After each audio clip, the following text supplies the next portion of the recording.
Assalamualaikum warahmatullahi wabarakatuh. Para sahabat Quran sekalian, Alhamdulillah hari ini kita bisa bersilaturahmi kembali. Insya Allah kita akan belajar sebuah surat di dalam Al-Quran, yaitu surat Al-Fatihah. Dan episode Quran Inspiration hari ini kita kedatangan tamu spesial, seorang artis yang sudah malam melintang di dunia hiburan, yaitu Mas Umar Syarif. Mas Umar Syarif ini adalah seorang artis yang main di banyak film, kemudian FTV dan juga sinetron. Mudah-mudahan kita bisa mengambil sebuah inspirasi dari hasil sharing dari Mas Umar Syarif ini. Dan kita doakan juga Mas Umar Syarif juga bisa diberikan kesehatan, bisa beraktivitas dan dijaga dari COVID-19. Amin, amin ya robbal alamin. Oke, apa kabar Mas Umar Syarif? Assalamualaikum warahmatullahi wabarakatuh. Saya Umar Syarif. Sekarang saya lagi lumayan lagi break ya, karena wabah COVID-19. Tapi kemarin sempat terakhir ngerjain film untuk TV, Kisah Wali Songo di Sunan Derajat, di judul Sunan Derajat. Itu alhamdulillah kemarin sebelum sekitar sebulan yang lalu akhirnya selesai juga gitu, dan akan tayang di salah satu stasiun TV swasta. Oke. Film atau sinetron? Film TV, sinetron, tapi ya judulnya per judul, Ustaz, lepas. Ya. Jadi dengan adanya COVID ini aktivitasnya juga berkurang ya? Berkurang ya. Tapi kemarin kalau untuk host 3 menit kuis itu lumayan sih kemarin sih, karena mereka produk jualannya lumayan di TV kan, lumayan rada banyak. Jadi kita syuting di studio lumayan rada banyak juga, Ustaz. Tapi sesuai dengan protokol kesehatan gitu, di studio krunya dibatasin, terus ada kita syutingnya juga pakai jarak. Iya, saya dengarnya juga banyak dari kalangan artis juga kena impact ya, baik Ya, betul, Ustaz. Kalau untuk sinetron sih FTV sih memang kemarin break banget. Kemarin aja jadi sebelum wabah memang udah ngerjain ada salah satu judul FTV Wali Songo ini, terus kemarin sempat break karena PSBB, tapi kemarin akhirnya selesai alhamdulillah gitu. Tinggal ditunggu tayangnya. Oke. Mudah-mudahan semua diberikan kesehatan ya. Amin.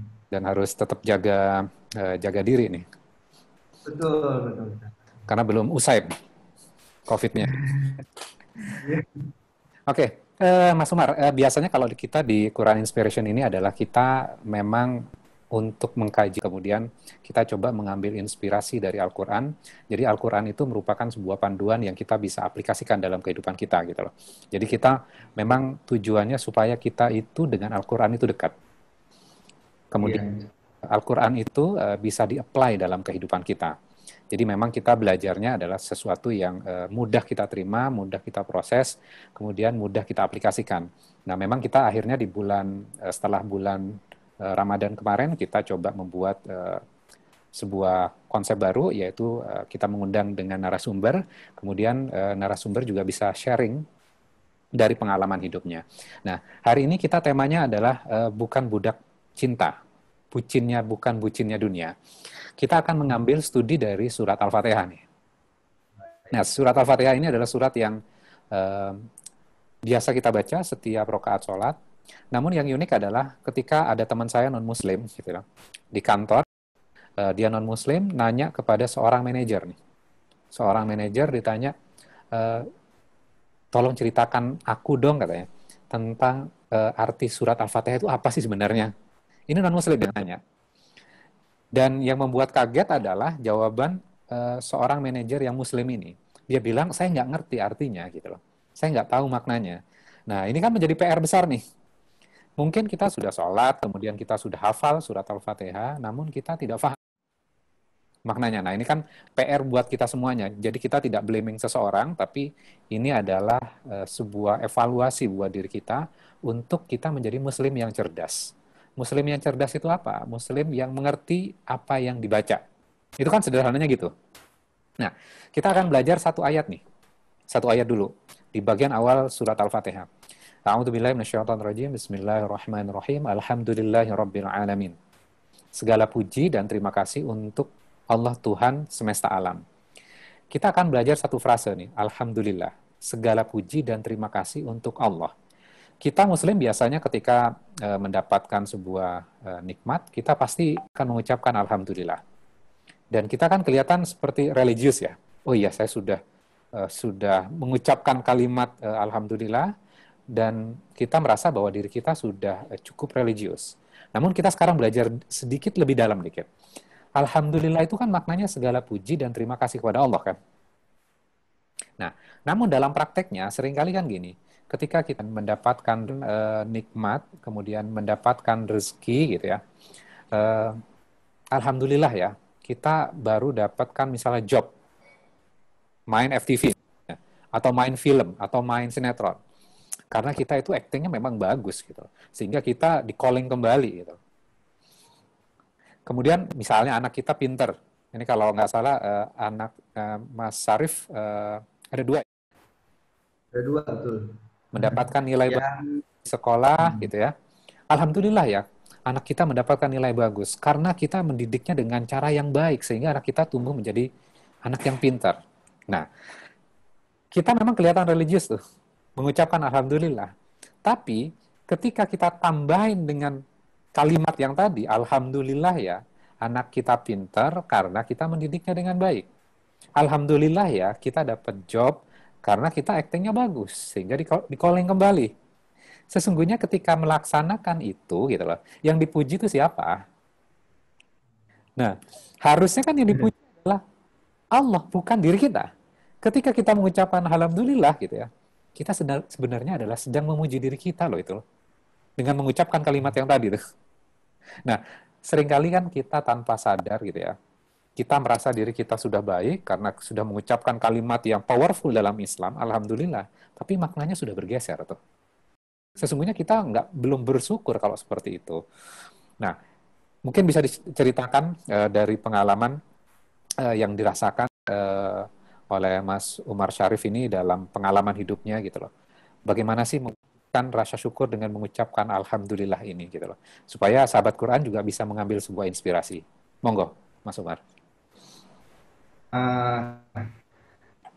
Alhamdulillah dikasih kesempatan di sini lagi sharing sedikit tentang anak pertama saya. Itu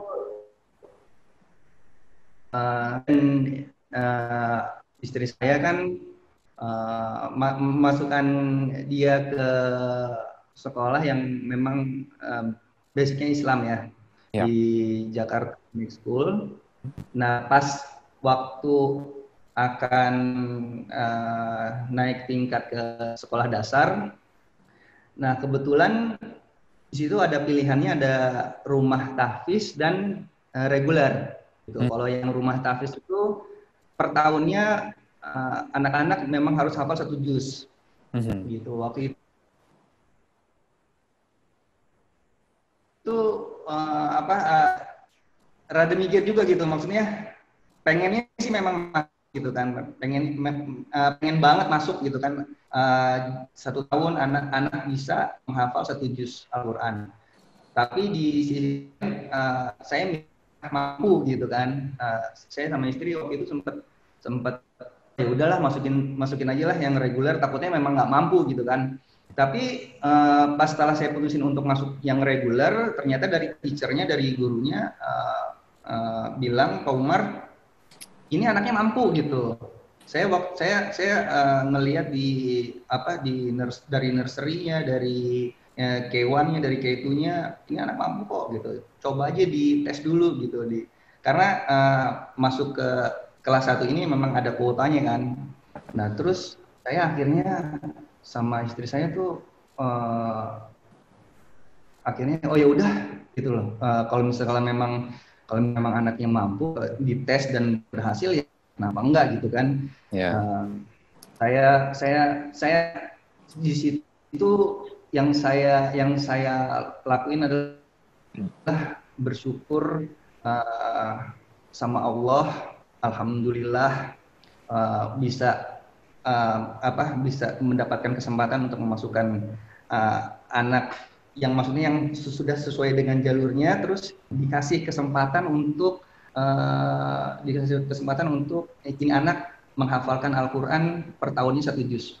Saya di situ udah bersyukur gitu, udah dapat kesempatan menempuh jalan itu gitu untuk memberikan anak. Akhirnya saya sama istri untuk memutuskan untuk ya udah kita tes aja dulu gitu. Dites semuanya, akhirnya alhamdulillah dia lulus gitu. Dan dari sekian banyak murid yang ingin masuk ke rumah tahfiz, dia masuk gitu di salah satunya dia. Dan alhamdulillah sampai sekarang dia mampu mengikuti semua pelajarannya, semua hafalannya, tiap harinya murojaah gitu, alhamdulillah alamin gitu. Jadi di antara pilihan itu memasukkan ke reguler atau rumah tahfiz, di situ ada ungkapan rasa syukur yang jadi karena syukur itu mungkin ya Pak Ustadz ya, karena rasa syukur itu, ungkapan syukur itu, akhirnya alhamdulillah dikasih jalan yang sampai sekarang ini gitu. Mohon dibantunya. Iya, amin. Mudah-mudahan anaknya jadi anak soleh ya. Insyaallah. Nah, untuk supaya kita itu kadang-kadang kan gini, ketika sudah melangkah, kemudian kita sudah action, kemudian tadi sudah berusaha mengikuti sebuah pendidikan yang baik anak-anak, kemudian kita kan bersyukur noh. Nah, supaya kita nggak tergelincirnya adalah kita kan bersyukurnya bukan karena kemampuan kita sehingga anak kita bisa masuk ke sekolah itu, kemudian bukan karena kita juga anak itu bisa menghafalkan Al-Quran kan. Nah, memang ujiannya di situ tuh. Nah, gimana supaya menjaga konsistensi hati gitu ya, supaya tetap alhamdulillahnya itu ditujukan kepada Allah, bukan terhadap kita, kemampuan kita, istri kita gitu loh. Gimana tuh? Karena anak kita gitu ya Ustaz ya. Karena sebenarnya iya betul Ustaz, betul banget. Jadi waktu itu di situ saya juga mengucapkan syukur, alhamdulillah dikasih kesempatan sama Allah, alhamdulillahirabbil alamin. Jadi kuncinya itu ya, karena Allah memberikan kesempatan ya. Jadi bukan karena kitanya. Dan memang itu adalah ujian yang cukup berat sih, terutama buat kita ya. Dan kadang-kadang kan kita menganggap bahwa ketika kita mengucapkan alhamdulillah itu kita sudah religius tanpa memasukkan makna pujian dan terima kasih itu ditujukan kepada Allah. Karena Allah sudah menitipkan anak yang baik kepada kita, kemudian Allah juga menitipkan rezeki kepada kita sehingga kita mampu memilihkan sekolah buat dia kan. Jadi yang dipuji Allahnya bukan diri kita. Oke, menarik tuh. Jadi kita akan melangkah bagian berikutnya. Alhamdulillahi Rabb. Masih ayat kedua di surat Al-Fatihah. Sebelum masuk kepada bagian Rob ini, kita juga mempersilahkan buat para sahabat Quran juga nanti di akhir segmen juga kita mempersilahkan untuk mengirimkan pertanyaan, baik buat saya maupun Mas Umar nih. Nggak apa-apa ya Mas Umar ya? Saya silakan. Oke. Alhamdulillahi Rabbil Alamin. Ada kata Rob di situ. Rob itu kalau kita lihat literaturnya gitu loh, beberapa tafsir mengatakan bahwa salah satu maknanya, karena makna Rob beberapa. Salah satu maknanya adalah sebagai tuan atau master. Kalau kita buka tafsirnya Buya Hamka mengatakan sebagai tuan. Kalau kita mengatakan terjemahannya adalah tuan, berarti kan akan ada konsekuensinya. Akan ada hamba. Nah, hadiah terbesar dari seorang hamba atau budak itu kan kemerdekaan, kebebasan. budak itu seringkali kalau kita lihat dalam kehidupan di dunia gitu loh. Biasanya kan kaitannya dengan memeras, penyiksaan, perintah sehingga dia tidak memperoleh haknya, sang hamba atau budak ini. Jadi pada prinsipnya seorang hamba itu akan mencari sebuah kemerdekaan.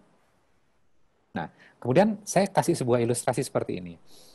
Kadang-kala kan kita membandingkan antara culture Indonesia dan culture di Barat misalnya, di Amerika. Di Indonesia itu ketika misalnya sekolah gitu ya, kita kan banyak aturan di sekolah itu. Kesopanan, kemudian ketika kita bertanya kepada guru kita gitu loh. Kemudian kita cari referensi, oh, yang enak itu kayak di Amerika tuh, bajunya bebas, nggak pakai seragam, bajunya dikeluarin. Kalau nanya sama guru juga asal aja gitu loh. Ketika disuruh, dia bisa bilang, waduh maaf saya, sorry gitu loh. Saya lagi nggak mood, bisa seperti itu gitu loh. Sehingga kita mengatakan, kebebasan itu kayaknya yang seperti itu tuh. Terus kalau kita lihat pergaulan di remajanya gitu ya, mereka bebas melakukan apapun gitu loh. Pergaulan yang sebebas-bebasnya gitu loh. Tapi ketika mereka terikat dalam hubungan misalnya istilahnya apa ya, sudah punya couple dalam pacaran gitu loh.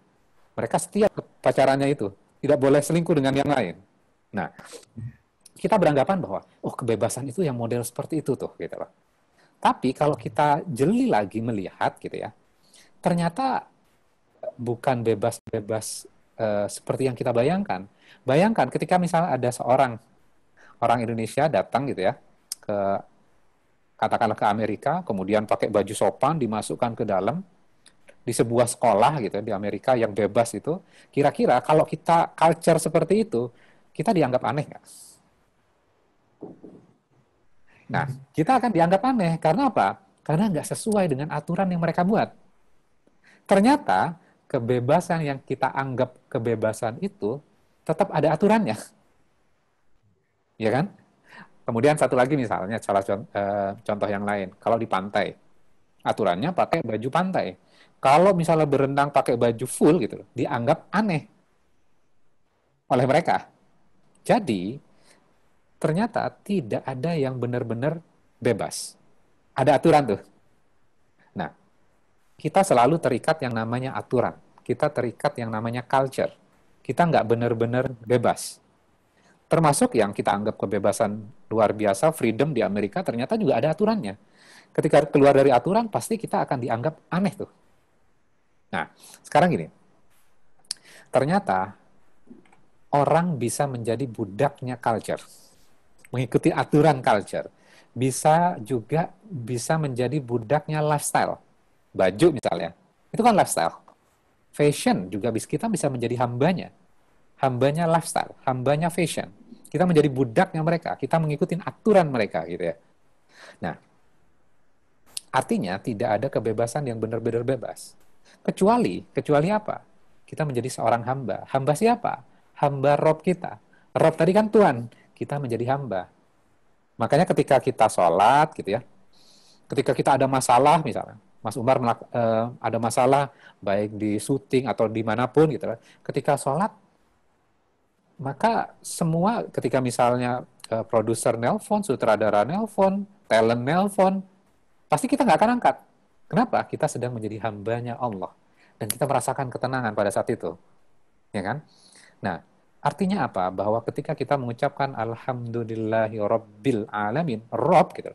Ya Allah, aku benar-benar menjadi hambamu. Engkau adalah Tuanku dan engkau adalah satu-satunya. Sehingga kita merasakan kenyamanan. Pernah nggak nih pengalaman dari Mas Umar Syarif gitu loh. Ketika ada masalah dalam kehidupannya, kemudian ketika kembali lagi ketika sholat gitu loh, merasakan sebuah ketenangan dan kenyamanan. Monggo Mas. Uh,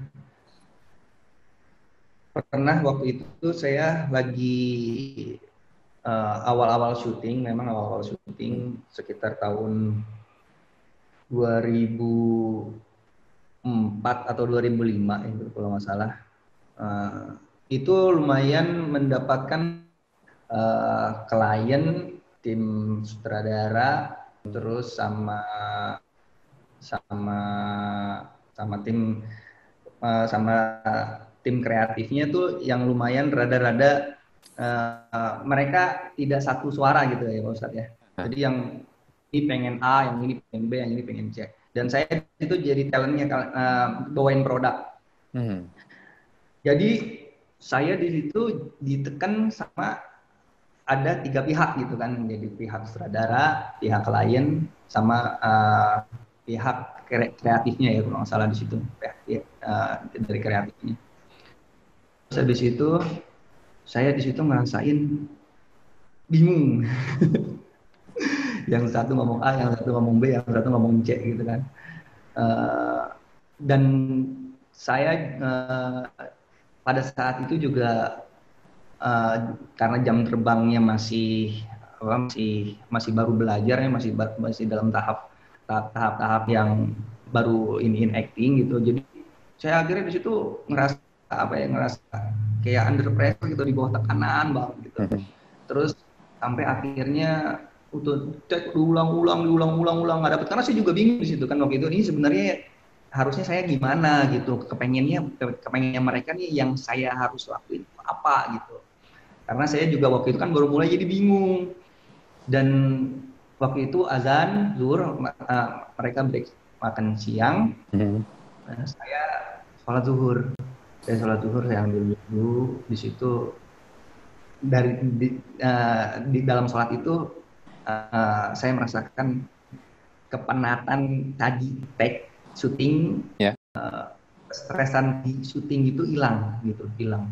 Dan itu mood sholat itu akhirnya kebawa ke setelah sholat, setelah jam makan siang, akhirnya syuting itu kayaknya saya refresh, terus akhirnya nemuin solusi. Harusnya kayak gini nih, harusnya kayak gini nih. Kita alhamdulillah sih. Alhamdulillah dikasih pencerahan lah. Gitu Ustaz. Iya. Jadi memang ketika kita nurutin manusia itu kan keinginannya banyak. Bayangkan kalau misalnya tadi diceritakan katakanlah ada 3 gitu loh. 3 manusia dengan pemikiran yang berbeda-beda, kita mau ngikut yang mana nih? Kan biasanya kan ini kan saling kuat-kuatan untuk diikutin kan, sehingga kita juga merasakan sebuah kebingungan. Dan yang menarik adalah memang ketika kita kembali kepada Tuhan kita gitu loh, kepada Rob kita, dan kita ngaku ya udah aku hanya menjadi hamba-Mu gitu loh, malah kita mendapatkan solusi dari masalah kita dan kita merasakan sebuah ketenangan dan kita nyaman. Tadi Mas Arif cerita bahwa sebelum syuting ruwetnya mungkin bisa kebayang tuh. banget. Itu sholat malah nyaman, tenang. Setelah selesai sholatnya mendapatkan sebuah inspirasi baru kan. Karena awalnya kan sebenarnya manusia itu kan membutuhkan ketenangan, kebebasan. Jadi ketika kita menjadi hamba manusia gitu loh, kita akan merasakan ketidaknyamanan. Kita kan nggak ngejar happy-nya sutradara, kita nggak ngejar happy-nya pemilik brand. Yang kita kejar kan membuat Allah kita happy, membuat Allah kita bahagia, membuat Allah kita itu ridho terhadap kita. Ketika ridho, maka urusan kita akan dipermudah. Nah, ini memang luar biasanya surat Al-Fatihah itu, memang kalau kita baca sekedar hanya sepintas gitu loh, Alhamdulillah Rabbil Alamin gitu loh, lewat aja gitu, sayang gitu loh, tanpa kita memahami dan mendalami kan. Karena surat Al-Fatihah itu, Alhamdulillahi Rabbil Alamin, itu bukan hanya sekedar informasi, hanya sekedar tahu, oh segala puji dan terima kasih itu hanya untuk Allah, Tuhan semesta alam. Bukan seperti itu, tapi Alhamdulillah itu ada emosi, ada rasa di situ. Jadi kalau misalnya tadi Mas Umar Sarif ada masalah yang tadi gitu loh, ketika sholat gitu ya, biasanya kan kalau sholat kan kita baca Bismillahirrahmanirrahim, Alhamdulillahirabbil alamin. Tapi ketika ada masalah, kita akan mengucapkan alhamdulillahnya itu beda. Alhamdulillahirabbil. Ada perasaan tuh yang ikut ketika kita sholat. Jadi sebenarnya ketika kita diberikan masalah di luar sholat itu memang ada tujuannya, supaya kita membawa rasa tuh ketika sholat. Gitu kan sebenarnya dalam pengalaman hidup kita gitu loh. Kalau bandingkannya dengan seperti ini, bandingkannya adalah kehidupan Mas Umar Sarif baik-baik saja, semuanya lancar gitu loh. Biasanya lebih khusyuk sholatnya ketika ada masalah atau nggak ada masalah?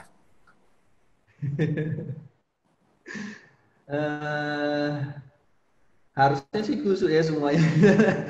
Tapi kalau lagi masalah memang memang lebih ini sih Ustaz ya, lebih lebih dalam gitu, lebih deep gitu ya. Lebih lebih karena kita memang ya, ya benar didorong ke situasi yang kita memang benar-benar lagi memerlukan bantuan Allah gitu Ustaz ya. Betul. Gitu. Apalagi dengan kondisi yang sekarang ya tadi Mas Umar Syarif cerita bahwa eh, kehidupan dengan syuting berkurang, berarti kan income juga berkurang gitu ya.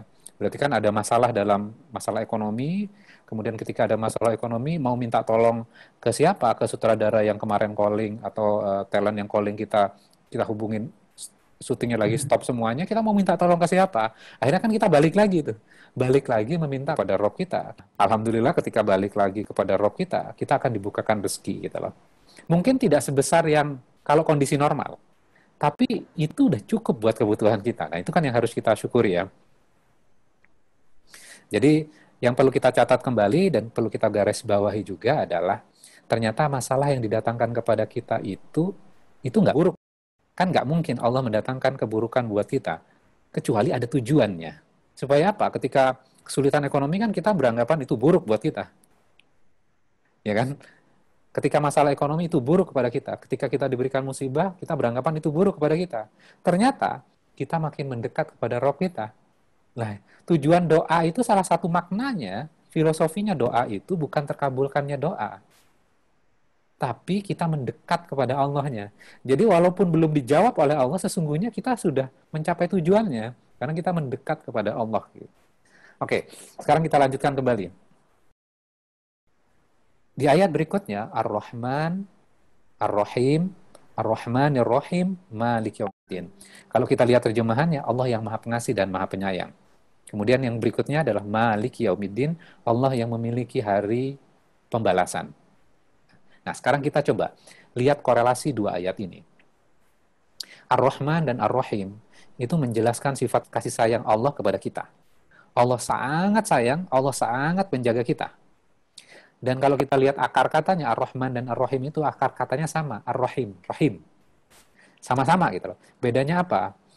Seorang sahabat mengatakan ya bedanya adalah Ar-Rahman itu adalah di dunia, Ar-Rahim itu di akhirat kelak. Ar-Rahman buat semuanya, Ar-Rahim berarti buat yang dipilih saja. Artinya apa? Dari Ar-Rahman dan Ar-Rahim ini, kita sangat dijaga, Allah sangat sayang terhadap kita. Semua manusia adalah makhluknya Allah, hambanya Allah, baik sekarang dia soleh maupun dia bandel sekarang, baik dia muslim maupun nggak muslim, semuanya kan hambanya Allah ya. Ciptaan Allah semuanya. Nah, sekarang kita lihat korelasinya dengan Malik Yaumiddin. Ketika Allah baik kepada kita, gitu loh. Seringkali kita memanfaatkan kebaikan Allah. Saya berikan sebuah ilustrasi seperti ini, supaya gampang mencernanya. Misalnya, ada seorang yang tinggal di pinggir jalan, dia tidak memiliki tempat tinggal, kemudian dia tidak mendapatkan penghasilan secara rutin, untuk kebutuhan makan aja dia sulit. Kemudian ada seorang yang kaya, melihat kehidupannya dia, kemudian bilang, kamu ikut saya aja ke kota. Kamu ikut saya ke Jakarta. Kamu tinggal di rumah saya akan berikan pekerjaan buat kamu boleh tinggal, saya sediakan tempat tinggal, kamu bekerja buat saya. Kemudian dibawa ke rumah itu, rumah yang sangat besar, halamannya besar. Kemudian sang tuan mengatakan seperti ini, kamu boleh tinggal di sini, kecuali satu hal. Daerah ini, saya berikan sebuah batas. Daerah sini sampai ke sini, kamu tidak boleh memasukinya. Itu adalah ruang private saya. Kamu nggak boleh dengan alasan apapun melewati garis batas itu. Kemudian hari berganti hari, waktu berganti dengan waktu, bulan berganti dengan bulan. Kemudian laki-laki yang dipungut di pinggir jalan ini nggak sengaja melewati garis batas. Ketika melewati garis batas, ada perasaan bersalah pada dirinya. Aduh, saya bersalah sama Tuhan saya. Tuhan saya sudah melarang saya melewati garis batas ini. Kemudian dia melihat kepada tuannya sedang duduk dan sedang membaca sesuatu, dia sangat nervous sekali, deg-degan hatinya dia. Kemudian dia melihat tuannya dan tuannya tidak memberikan respon. Tuannya melihat dia, kemudian beraktivitas kembali. Kemudian alhamdulillah ya, Tuhan saya nggak marah kepada saya. Kemudian dia kembali ke kamarnya untuk melakukan evaluasi gitu loh. Terus beberapa hari kemudian dia teringat, ternyata daerah yang saya lewati itu indah banget ya. Kayaknya nikmat banget. Kemudian besoknya dia sengaja tuh melewati garis batas itu. Kemudian dia melihat kepada tuannya, tuannya tidak memberikan respon. Wah, Tuhan saya nggak marah, berarti mengizinkan kepada saya untuk melewati garis ini. Seminggu kemudian, dia terngiang-ngiang, teringat-ingat tuh, memori tempat yang dilarang oleh tuannya ini. Sekarang dia bukan hanya melewati garis batas, bukan hanya kakinya saja, tapi seluruh tubuhnya, kemudian dia bermain di area yang dilarang oleh tuannya. 10 tahun kemudian, setelah waktu sudah berjalan panjang, tuannya memanggil dia. Kamu ke ruangan saya. Ketika masuk ke ruangan, dikatakan kepada dia, saya ingat pada tanggal sekian, jam sekian, kamu melewati garis batas. Dan kamu nggak sengaja melewati garis batas itu. Dan kamu merasa bersalah. Dan saya tahu, kamu melihat saya pada saat itu. Ada rasa bersalah pada dirimu dan kamu meminta maaf kepada saya. Keesokan harinya, kamu mengulang kesalahan yang sama. Namun yang membedakan adalah kamu sengaja melewati garis batas itu. Kemudian beberapa hari kemudian, kamu bermain di area yang saya larang. Hari ini, karena kesalahan-kesalahan yang kamu lakukan, hari ini saya akan menanggung kehidupan kamu dan saya akan menghukum kamu. Kira-kira kagetnya orang ini? Kaget. Iya. Dia akan shock tuh. Loh, bukankah engkau dulu tidak menghukum saya? Ya, aturannya kan jelas. Kamu tidak boleh melewati garis batas, tapi kamu melewati garis batas. Kamu salah, sehingga saya akan hukum kamu. Bukan berarti dulu saya tidak menghukum kamu, saya tidak akan menghukum kamu sekarang. Kamu jangan memanfaatkan kebaikan saya. Nah, kadang-kala gitu nih, tentang Ar-Rahman, Ar-Rahim, dan Malik Yaumiddin. Allah yang memiliki hari pembalasan. Jadi, saya memberikan sebuah ilustrasi laki-laki yang dipungut di pinggir jalan yang tidak memiliki apa-apa. Itu bukan orang lain. Itu adalah diri kita. Ketika kita pertama kali melakukan sebuah kesalahan, ya, perbuatan dosa, perbuatan maksiat, ada rasa bersalah pada diri kita tuh. Aduh, ya Allah. Pernah nggak Mas Arif merasakan hal seperti itu? Jadi ketika melakukan sesuatu yang di luar tuntunan agama gitu loh, ada rasa bersalah nggak? Iya, betul betul Ustaz. Betul. Nah, ketika ada rasa bersalah gitu loh, kita akan mengevaluasi. Tapi gitu loh, ketika berikutnya kita melakukan kesalahan yang sama, rasa bersalah itu udah mulai berkurang tuh. Ya, betul. Kemudian akhirnya apa? Di step berikutnya, orang itu bisa menikmati perbuatan dosa dan kemaksiatan. Yang tadinya bersalah, sekarang dia enjoy. Maka Allah mengatakan di dalam surat Al-Fatihah ini, Malik Yaumiddin. Allah yang memiliki hari pembalasan. Bisa saja nanti di hari pembalasan, aku sudah mencatat semua perilaku kamu. Waktu itu kamu melakukan kesalahan. Dan hari ini aku putuskan akan menghukum kamu. Aku akan masukkan kamu ke dalam neraka. Selesaikan hidup kita. Nah, surat Al-Fatihah ini kan bukan surat yang sederhana untuk kita untuk mengevaluasi diri kita ya. Karena ternyata setelah kita belajar, oh iya dahsyat sekali ya surat Al-Fatihah ini.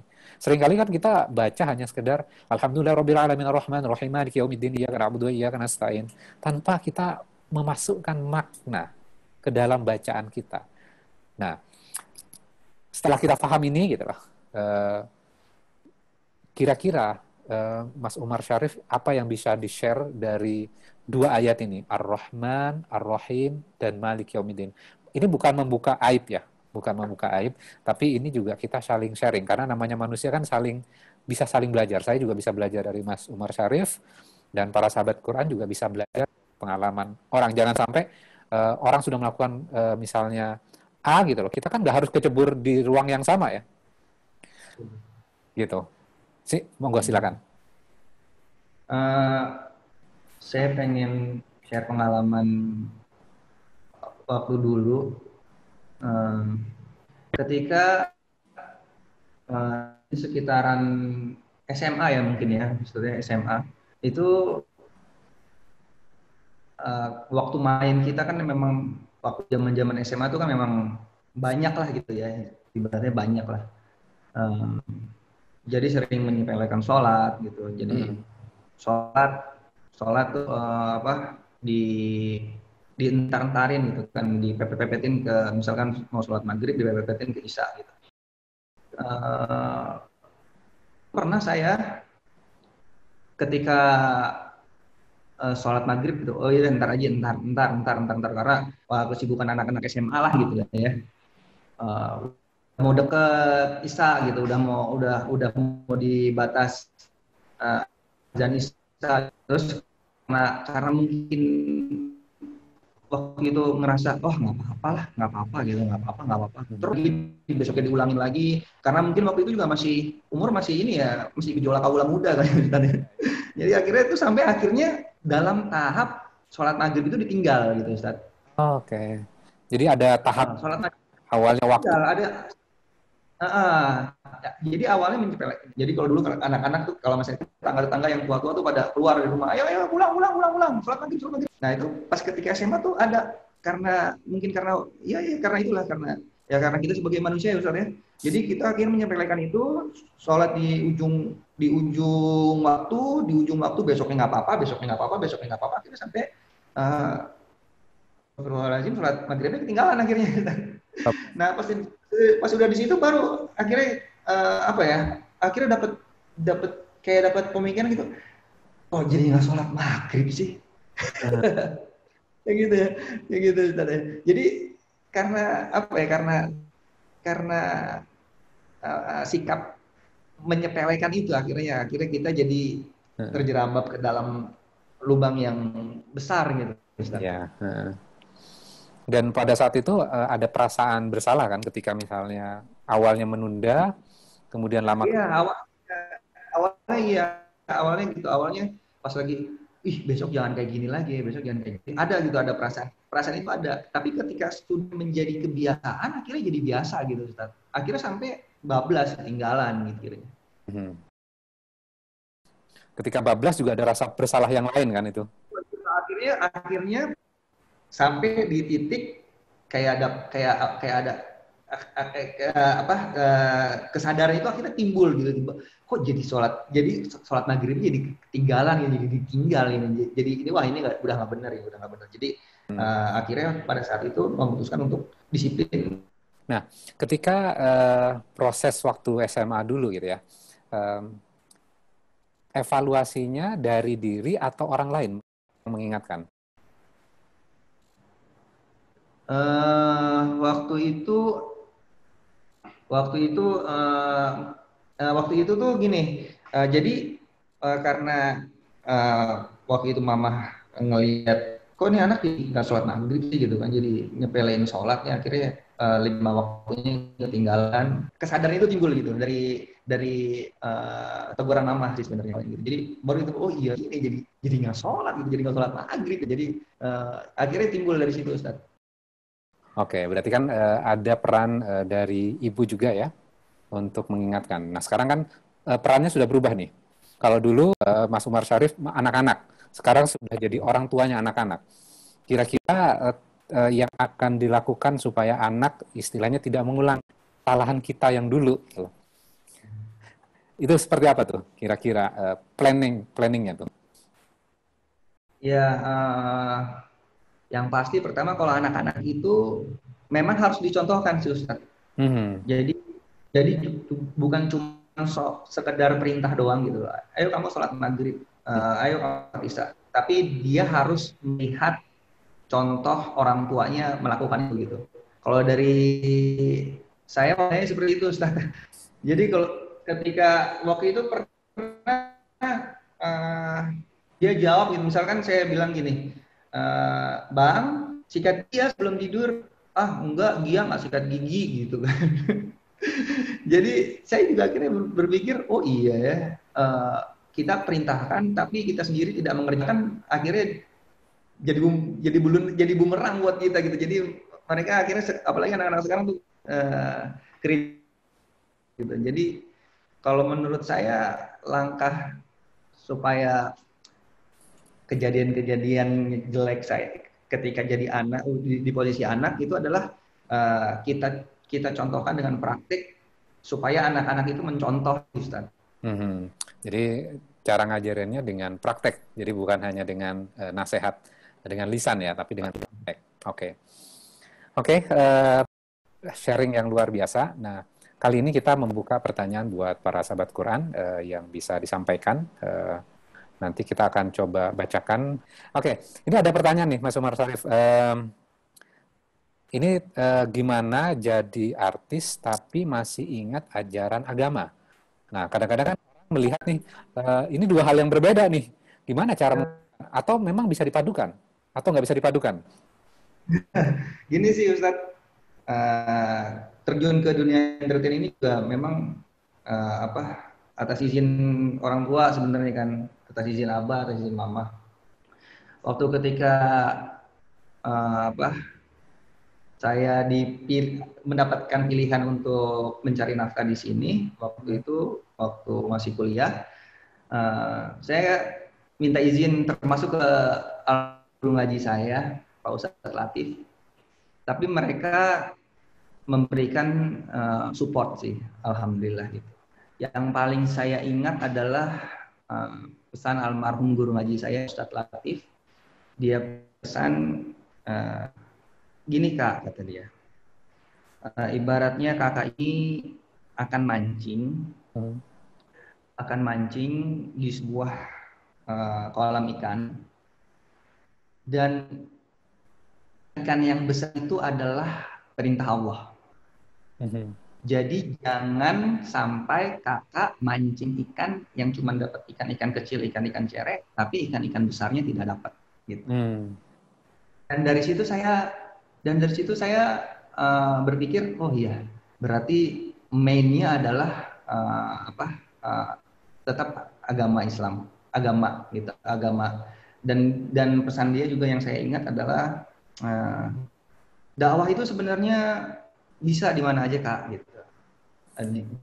Bahas di syuting dengan mencontohkan kayak melakukan sholat lima waktu, melakukan sholat sunnah seperti sholat duha di lokasi gitu. Jadi orang-orang sekitar melihat, itu Umar ngapain sih gitu, kok jam setengah 9, jam 9 sholat 8 rakaat atau 6 rakaat atau 2 rakaat gitu, itu sebenarnya gitu. Jadi maksudnya almarhum guru ngaji saya di situ. Jadi kita bisa berdakwah dengan jalan membawakan, ya kita sebagai aktor juga bisa melakukan amalan sunnah, apalagi amalan yang wajib gitu, Ustaz. Itu gurunya nasihatnya, alhamdulillah dapat guru yang seperti itu ya. Jadi alhamdulillah Ustaz, guru ngaji saya almarhum Ustadz Latif, murid langsungnya dari Mbah Kiai Arwani Kudus. Alhamdulillah banget ngajarin saya dari umur 7 tahun, Ustadz. Dari 7 tahun sampai umur? Sampai kemarin sempat ngajarin anak saya yang besar, tapi sekitar sudah mau tahun ini dia meninggal, Ustadz. Oh iya, subhanallah. Ya, luar biasa itu. Sampai punya guru, dan gurunya bapaknya sekarang ngajarin anaknya. Iya, betul. Sempat ngajarin dari kecil tuh, dari umur 1 tahun sempat dipegang sama beliau, Ustaz. Ya, ini insya Allah kan Mas Umar mempraktekkan nasihat Ustadznya Mas Umar. Insya Allah Ustadz Mas Umar terus mendapatkan pahalanya. Kemudian dilanjutkan lagi ke anak, insya Allah bisa amalnya amin kepada beliau ya. Nah, mudah-mudahan kita yang masih hidup itu juga bisa istilahnya mewarisi apa yang mereka lakukan. Ulama-ulama kita, guru-guru kita gitu loh. Jadi jangan sampai ikan-ikan kecil aja, harus ikan besar. Seperti itu. Nah, ini ada orang yang kadang-kadang gini, saya bacakan lagi nih. Ada orang yang punya pendapat gitu lah. Oh, kalau entertainment itu itu buruk. Jadi ngapain masuk ke dunia yang seperti itu gitu loh. Nah, kalau ada orang yang berkomentar seperti itu, Mas Umar Syarif responnya seperti apa tuh? Eh, eh, saya sih sebenarnya ada ya Ustadz ya, waktu awal-awal pun gitu masuk ke sini, masuk ke dunia entertain ini kayak dari keluarga yang lumayan rada-rada jauh gitu, famili yang rada-rada jauh, mungkin Hmm. memang karena tidak setuju atau mempunyai pandangan yang berbeda gitu. Tapi balik lagi sih sebenarnya ke pribadi kita masing-masing, Ustadz. Hmm. Kita ngejalanin kayak gimana gitu, kita bisa uh, membatasnya seperti apa gitu. Jadi kalau dari saya sih ya itu hak orang sih ya, maksudnya menilai dari luar gitu. Tapi kalau so far yang saya alamin sendiri ini sudah saya mulai dari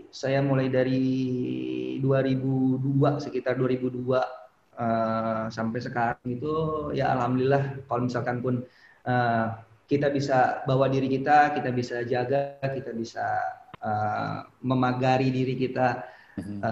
dengan apa yang sudah kita pelajarin gitu, insya Allah sih Hmm. ya so far so good lah. Yang penting kan pertama kan adalah ridho Allah ya Ustadz. Betul, betul.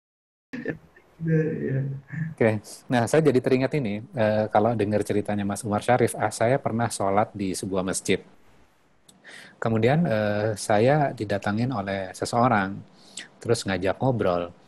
Nah, rupanya orang ini adalah seorang apa namanya, sutradara atau produser, tepatnya lebih produser. Nah, produser ini cerita sekarang itu banyak artis yang hijrah katanya. Banyak artis yang hijrah, terus ada artis yang dia mau pasangannya adalah sekarang nggak mau pasangan dengan orang lain, dia mau dengan istrinya. Kalau nggak, dia nggak ambil pekerjaan itu. Terus akhirnya diizinkan tuh, karena si produser ini juga sudah value Islamnya udah bagus gitu loh. Jadi dia terima tuh. Kemudian artis ini kasih syarat lagi. Syaratnya saya nggak mau sholat di lokasi syuting katanya. Saya mau sholatnya adalah di masjid. Oh nggak apa-apa gitu loh. Nggak apa-apa. Akhirnya karena produsernya juga paham, ketika sebelum azan itu di break. Jadi sebelum azan break, nanti kumpul lagi itu misalnya setengah 12 kumpul lagi setengah satu udah on cam. Jadi dengan seperti itu katanya dia cerita, dengan seperti itu gitu loh, menerapkan seperti itu, malah waktu syutingnya jadi efektif. Katanya. Iya, Loh, iya. efektifnya gimana katanya? Kata saya, efektifnya gimana? Ya efektif. Biasanya kan kalau kru lagi break gitu loh, ada yang lagi makan lah, kita panggil, oh sedang makan, oh lagi sholat, jadi nggak Itu lebih ya, akhirnya kan makin molor, makin molor, makin molor gitu loh. Nah, dengan seperti ini gitu loh, orang waktunya sholat, langsung sholat semua, setelah sholat kan pasti makan. Setelah makan bisa langsung syuting lagi. Jadi dengan menerapkan seperti itu gitu, eh, sekarang jauh lebih efektif gitu loh. Terus dia bilang gini, eh, banyak yang memberikan saran kepada saya, wah itu dunia kayak gituan kan banyak negatifnya. Terus menyarankan, ya kalau hijrah yang benar dong, semuanya tinggalin semuanya gitu, tinggalkan dunianya. Terus sang produser ini jawab, saya nggak memiliki prinsip seperti itu. Saya kalau tempat ini tidak diisi oleh orang-orang baik, maka diisi oleh orang-orang yang tidak konsen terhadap kebaikan. Akhirnya dia tetap tuh di lingkungan itu, dan dia karena seorang produser lebih punya power untuk menentukan arahnya. Termasuk betul. artis yang tadi punya syarat sutradara itu kan biasanya suka minum di lokasi syuting. Oke, saya nanti ngomong sama sutradaranya. Nah, eh, nanti saya akan ngomong dengan sutradaranya. Terus akhirnya diomongin, kalau syuting di sini nggak boleh minum ya. Loh, di PH lain boleh kok. Masa di sini nggak boleh? Itu tempat lain. Kalau di sini nggak boleh. Terus ngakalin, saya pakai plastik deh minumnya supaya orang nggak tahu. Aturannya nggak boleh minum di sini. Lain itu. Yang biasanya dia minum supaya mungkin menambah adrenalin kali ya. Akhirnya ketika syuting di situ jadi baik gitu loh. Jadi bagaimana ternyata eh, kita memang tidak boleh blaming seseorang gitu loh dari covernya gitu loh. Biarlah orang itu juga berdakwah dengan caranya, gitu ya. Nah, makanya kemarin juga ketika bertemu dengan para ustadz, sekarang kita nggak terlalu kencang tuh, jadi memang nasihatnya lebih halus katanya. Jadi dari cerita tadi saya jadi teringat, oh iya, iya, iya, betul, betul, betul.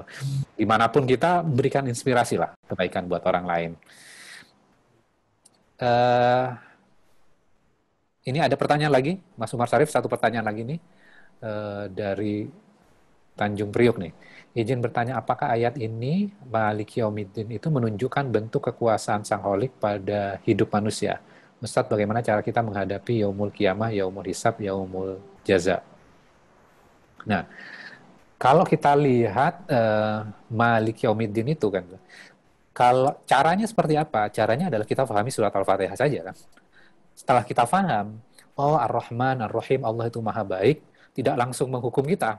Bayangkan kalau kita salah langsung dihukum, wah gimana nasib kita kan? Aduh, kesalahan kita juga banyak gitu loh. Jadi kalau misalnya salah, kemudian kepala kita benjol, tuh ketahuan kan? Waduh, kita berbuat dosa, langsung dihukum gitu loh. Bayangkan kalau dengan dosa-dosa kita, benjolnya berapa banyak di tubuh kita.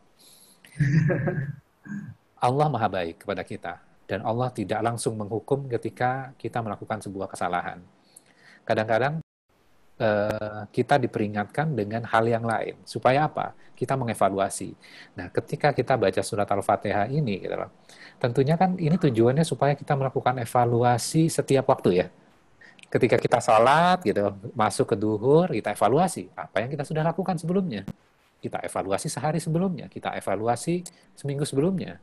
Jadi ketika kita sudah Al-Fatihahnya sudah baik, gitu loh, maka kita bukan menjadi muslim yang sombong. Wah, saya sudah tahu tentang ini, saya sudah tahu tentang ilmu agama. Enggak, tapi kita akan melakukan sebuah evaluasi. Makanya kalau diperhatikan ustadz-ustadz kita, guru-guru kita, makin tinggi ilmunya gitu loh. Malah mereka itu takut gitu. Takut, waduh jangan-jangan saya masih salah tuh. Makanya kalau kita teringat kisah Rasulullah ya, Rasulullah itu kan garansi, sudah digaransi. Garansinya apa? Surga gitu loh. Kemudian ditanya sama istri beliau, Aisyah, ya Rasul, kenapa sih kok masih sholat mulu? Bukankah udah dapat jaminan surga? Gitu. Ya saya bersyukur gitu. Ini untuk menunjukkan rasa syukurnya dengan menambah rokaatnya. Makanya ulama-ulama kita, guru-guru kita, ketika ilmunya sudah tambah tinggi gitu loh, bukannya sombong, bukannya mendebat orang lain gitu loh. Kita kadang-kadang yang baru tahu kaitannya sedikit tentang bid'ah nggak bid'ah, sudah berantem tuh urusan yang seperti itu. Tapi ulama-ulama kita nggak melakukan seperti itu. Mereka mengevaluasi, jangan-jangan saya ada yang salah. Cara penyampaian saya ketika mengajarkan kepada murid-murid saya mungkin ada yang salah. Makanya kalau kita teringat Nabi Ibrahim gitu loh, Nabi Ibrahim itu ketika sudah membangun Ka'bah, itu kan bukan ibadah yang sederhana, bukan ibadah yang kecil. Membangun Ka'bah loh, sampai sekarang dipakai.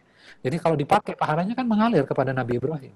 Nabi Ibrahim setelah menunaikan itu semuanya, minta ampun kepada Allah. Jadi habis beribadah yang luar biasa, malah minta ampun. Itu levelnya Nabi Ibrahim. Level yang sudah sangat tinggi. Kalau di kita kan, baru beramal sedikit saja merasa bahwa amal saya pasti sudah diterima gitu loh. Beda kelas sama levelnya Nabi Ibrahim. Kalau kita nunggu bersalah dulu baru beristighfar. Sedangkan Nabi Ibrahim beribadah yang luar biasa, yang besar, kemudian diiringi dengan istighfar. Kelas kita masih jauh tuh. Makanya kita ketika kita mengaji, maka bukan menjadikan kita menjadi sombong. Jadi kalau kita ngaji, kemudian membuat kita sombong, nah perlu dievaluasi tuh diri kita. Jangan-jangan diri kita. Kalau kita ngaji, kemudian kita arogan, kemudian memandang orang lain, wah itu sholatnya nggak diterima. Loh, emang kita menjadi malaikat ya? Kita nggak dapat broadcast langsung kok dari Allah, tidak mendapatkan broadcast langsung dari malaikat bahwa sholat orang lain tidak diterima, kita yang diterima.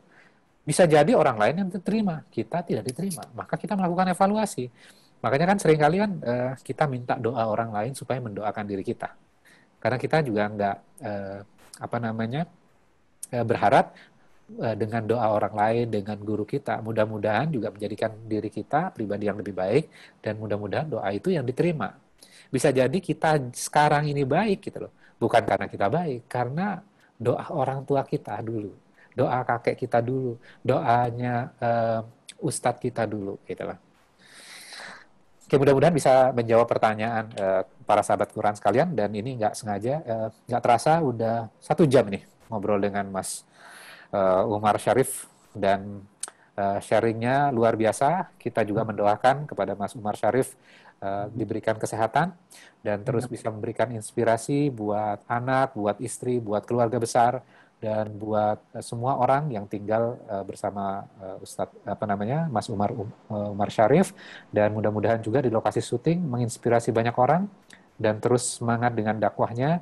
Mudah-mudahan Allah terima segala amal ibadahnya, dan dosa-dosa kita diampuni oleh Allah, kita diberikan kebahagiaan dunia dan diberikan kebahagiaan di akhirat kita, dan dijauhkan kita dari siksa api nerakanya. Amin amin ya rabbal alamin.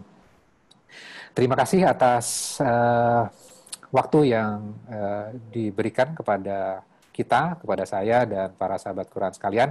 Mungkin sebagai penutup yang ingin disampaikan buat para sahabat Quran, monggo silakan Mas Umar Syarif. Ya, alhamdulillah, terima kasih buat semua, buat Pak Ustadz udah memberikan kesempatan saya untuk mendapatkan ilmu yang begitu luar biasanya tentang Al-Fatihah. Ya, di sini jangan pernah lelah, jangan pernah mencoba untuk berhenti untuk menggali ayat demi ayat dari Al-Quran. Dan hari ini alhamdulillahirabbil alamin mendapatkan pelajaran yang sangat berarti ya buat saya, dan insya Allah buat semua yang mendengar juga bisa bermanfaat. Amin amin. Alhamdulillahirabbil alamin. Ya, kita tutup dengan doa kafaratul majelis. Mudah-mudahan amal ibadah kita semuanya diterima. Subhanakallahumma wa bihamdika asyhadu an la ilaha illa anta astaghfiruka wa atubu ilaik. Mohon maaf jika ada yang kurang berkenan. Wabillahi taufiq wal hidayah. Wassalamualaikum warahmatullahi wabarakatuh. Makasih Mas Umar Syarif. Barakallah. Oke, terima kasih para sahabat Quran sekalian. Alhamdulillah kita menyelesaikan pelajaran kita dan sharing dari Mas Umar Syarif. Tentunya dari kisah yang disampaikan tadi kepada kita sekalian, kita banyak mengambil sebuah inspirasi. Kita bisa mengambil banyak pelajaran dari kisah yang disampaikan. Ternyata Mas Umar Syarif, walaupun kalau kita melihatnya adalah artis, biasanya jarang sholat. Ternyata Mas Umar Syarif di lokasi syuting juga bisa memberikan inspirasi ke banyak orang. Dan yang dicari adalah rahmatnya Allah, ridhonya Allah di tempat dimanapun kita bekerja. Jangan sampai dunia melupakan kita terhadap akhirat kita. Itu kira-kira pesan yang kita bisa pelajari pada hari ini. Dan yang paling penting adalah kita terus mengevaluasi diri kita dengan surat Al-Fatihah. Surat Al-Fatihah bukan hanya sekedar kita baca tanpa kita memasukkan makna pada setiap bacaan kita. Dengan kita hari ini belajar surat Al-Fatihah, mulai dari Alhamdulillahirabbil alamin, Ar-Rahmanir-Rahim, dan Malik Yaumiddin, ini akan menjadikan kita menjadi pemahaman yang lebih baik, dan kita akan melakukan sebuah evaluasi setiap waktu ketika kita membaca surat Al-Fatihah. Apakah kita sudah berada di jalan yang benar? Kalau belum, maka kita melakukan evaluasi, kita introspeksi pada diri kita beristighfar, kita minta ampun kepada Allah. Mudah-mudahan Allah mengampuni segala dosa-dosa kita. Demikian, wabillahi taufiq wal hidayah. Wassalamualaikum warahmatullahi wabarakatuh.